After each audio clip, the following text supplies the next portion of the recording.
নমস্কার বন্ধুরা, ভালোবাসার রান্নাঘরে সবাইকে স্বাগত জানাই। আজ আমি গোবিন্দভোগ চালের পিটুলি দিয়ে নিরামিষভাবে লাউয়ের ঘন্ট বানাবো।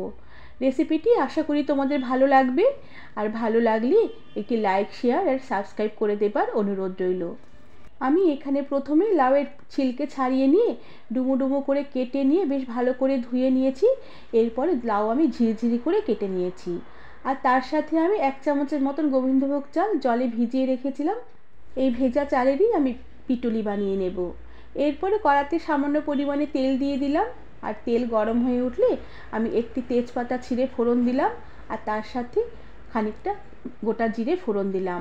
ফোড়ন হয়ে আসলে আমি বেশ কয়েকটা বিউলির ডালের বড়ি ফোড়ন দিয়ে দিলাম। এবার বড়িগুলোকে আমি কিছুক্ষণ হালকা করে ভেজে নেব। বড়ি ভাজার সুন্দর একটা গন্ধ বেরোলে আমি যে লাউ কেটে রেখেছিলাম সেই কাটা লাউ দিয়ে দিলাম। এমনিতেই শীতকালে লাউয়ের ঘন্ট খেতে ভীষণ ভালো লাগে, আর তার সাথে যদি বিউলির ডালের বড়ি ফোড়ন দিয়ে রান্না করা হয় খেতে দুর্দান্ত লাগবে। এবার লাউতে আমি দিয়ে দিলাম পরিমাণ মতো নুন আর পরিমাণ মতন হলুদ গুঁড়ো, সাথে কয়েকটা চেরা কাঁচা লঙ্কা দিয়ে দিলাম।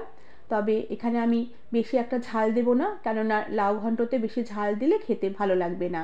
এবার লাউ কড়াতে বেশ কিছুক্ষণ ধরে একটু নেড়ে চেড়ে নেব। লাউ এভাবে কিছুক্ষণ নেড়ে চেড়ে নেবার পরে এবার আমি গ্যাসের আঁচ কমিয়ে দিয়ে ঢাকা দিয়ে রেখে রান্না করে নেব।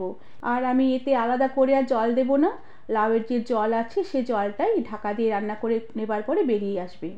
প্রায় মিনিট 5 মতন ঢাকা দিয়ে রান্না করে নিয়েছি। লাউয়ের থেকে জল বেশ অনেকটাই বেরিয়ে এসেছে।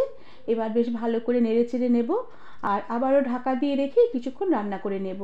তবে খুব একটা বেশিক্ষণ লাউ সেদ্ধ করা যাবে না, লাউ বেশিক্ষণ রান্না করলে লাউয়ের স্বাদ টক হয়ে যায়। কম আঁচে এভাবে কিছুক্ষণ রান্না করে নেবার পরে লাউ বেশ অনেকটাই গলে এসেছে, আর বড়িগুলো বেশ অনেকটাই গলে এসেছে, আর জলটাও বেশ অনেকটাই শুকিয়ে এসেছে। এবার আমি সামান্য একটু চিনি দিয়ে দেব। চিনিটা একটু দিতেই হবে, এতে লাউ ঘন্টের স্বাদের একটু ব্যালেন্স আসবে। তবে তোমরা যারা মিষ্টি পছন্দ করো না তারা মিষ্টির পরিমাণটা একটু কম করে দেবে। আর এরপরে যে গোবিন্দভোগ চাল ভিজিয়ে রেখেছিলাম সেই ভিজানো চাল দিয়ে আমি শিলপাটায় বেশ মসৃণ করে বেটে চাল পিটুলি তৈরি করে নিয়েছি। সেখান থেকে 2 চামচের মতন চাল পিটুলি আমি লাউ ঘন্টতে দিয়ে দিলাম। তবে এর বেশি চাল পিটুলি দেওয়া যাবে না, বেশি পিটুলি দিলে ঘন্টর স্বাদটা একটু আঠা আঠা লাগবে। চাল পিটুলি দিয়ে বেশ ভালো করে লাউ ঘন্টের সাথে মিশিয়ে দেব। আমি লাউ ঘন্টতে কোনো রকমের মশলা দেইনি, এই গোবিন্দভোগ চালের গন্ধতেই এই লাউ ঘন্টের স্বাদ অনেকটাই বেড়ে যাবে, আর খেতেও দুর্দান্ত হবে। আর সব শেষে 1 মুঠোর মতন তাজা ধনেপাতা কুচি উপর থেকে ছড়িয়ে দিলাম, আর ধনেপাতা কুচি দিয়ে বেশ ভালো করে নেড়ে চেড়ে আমি মিশিয়ে নেব। এরপর আমি গ্যাসের আঁচ বন্ধ করে দেব, আর ঢাকা দিয়ে রেখে আরও কিছুক্ষণ স্ট্যান্ডিং টাইমে রেখে দেবার পরে সার্ভ করে দেব।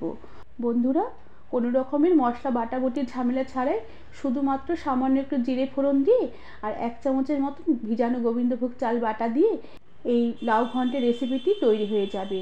খেতে দুর্দান্ত স্বাদের হয়। আশা করি তোমাদের রেসিপিটি ভালো লেগেছে, আর রেসিপিটি ভালো লাগলে একটি লাইক, শেয়ার আর সাবস্ক্রাইব করে দেবার অনুরোধ রইল। আজ তাহলে আসি, পরে আবার একটি নতুন রেসিপি নিয়ে দেখা হবে।